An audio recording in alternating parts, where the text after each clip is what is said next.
là ça va pas. Oh là je suis là. Eh oui, il est là notre inspecteur gadget. Alors, vous êtes peut-être dans un studio qui est un petit peu réduit, et puis vous avez des gros ballons d'eau chaude, et puis vous avez, je sais pas, par exemple un gros radiateur, enfin bref, des appareils qui ne sont pas adaptés.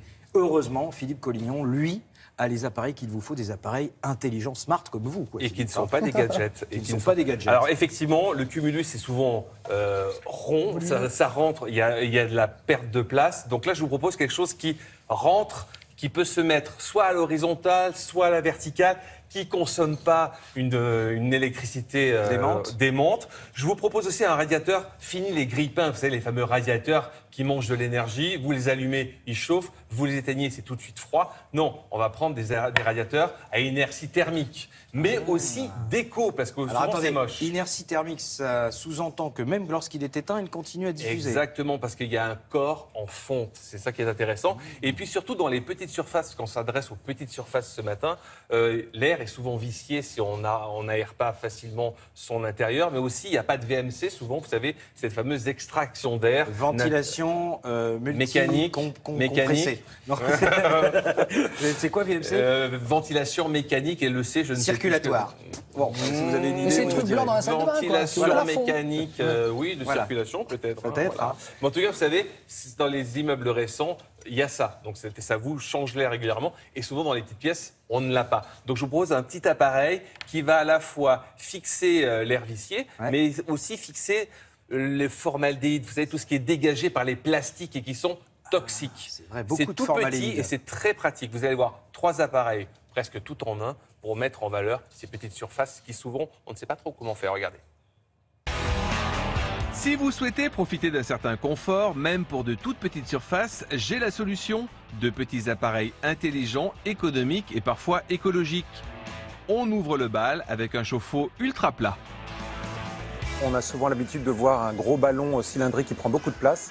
Là, on a un chauffe-eau plat, extra plat, qui fait seulement 30 cm d'épaisseur, rectangulaire, qu'on va pouvoir poser verticalement ou horizontalement pour gagner de la place. Pour éviter tout problème de fuite ou d'installation, passez par un professionnel qui travaillera dans les règles de l'art et qui vous conseillera. De nombreuses astuces, et pour la pose, et pour faire des économies. Poser un chauffe-eau électrique, c'est tout bête. On est en train de parler d'une grosse bouilloire avec une alimentation en eau froide et le but est de produire de l'eau chaude. Donc au niveau technique, on stocke de l'eau en hauteur, mieux vaut faire appel à un plombier quand même. Mais les éléments de sécurité sont relativement simples puisqu'on parle pour tous les ballons d'un groupe de sécurité. C'est l'élément qui permet à votre ballon de ne pas se transformer en cocotte minute. Puisque une fois que vous faites chauffer l'eau dans votre ballon, l'eau se dilate, la pression monte et à partir de là, il faut juste que ce groupe vienne libérer un petit peu d'eau pour que vous gardiez une pression admissible dans votre ballon. Pour compléter cette sécurité, il y a le réducteur de pression. C'est un petit élément qui permet juste d'empêcher, en cas de surpression sur le réseau de la ville par exemple, d'avoir un ballon qui travaillerait. La technologie parfois nous rend la vie plus agréable. Ce chauffe-eau, il est très simple en fonctionnement. On a une molette pour pouvoir régler la température. On peut également avoir un mode absence quand on part quelques jours pour faire des économies. Et on peut avoir un mode boost également pour faire très rapidement de l'eau chaude si on a par exemple des invités à la maison.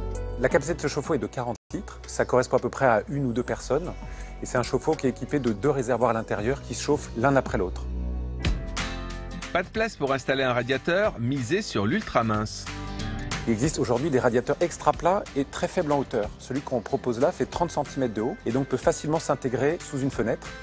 C'est un radiateur qui apporte une chaleur douce, agréable, enveloppante. On n'est plus sur un vieux convecteur des années 70.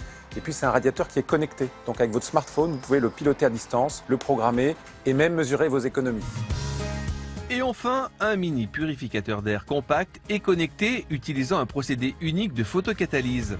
Sans filtre, silencieux et économique, il agit directement sur les allergènes, odeurs, virus, bactéries et formaldéhyde présents dans vos espaces intérieurs et cela jusqu'à 15 mètres carrés. Alors VMC, ça rend partout. Ventilation. Ça nous est revenu mécanique contrôlé. Voilà. Dites-moi quand même une question. C'est très très cher là tous ces appareils là parce que c'est. Vous avez vu, la technologie s'est mêlée aussi aux produits, c'est un peu cher, mais en tout cas, on fait des économies d'énergie. Avec des anciens Cumulus, on dépensait 20 à 40% d'électricité en plus. Avec le chauffage grille-pain, presque 50 à 60%. En économisant l'électricité chaque année, bien, vous amortissez très rapidement ces produits. Voilà l'intérêt. Voilà, au départ c'est un peu cher, mais finalement on y gagne. Exactement, on y gagne au final.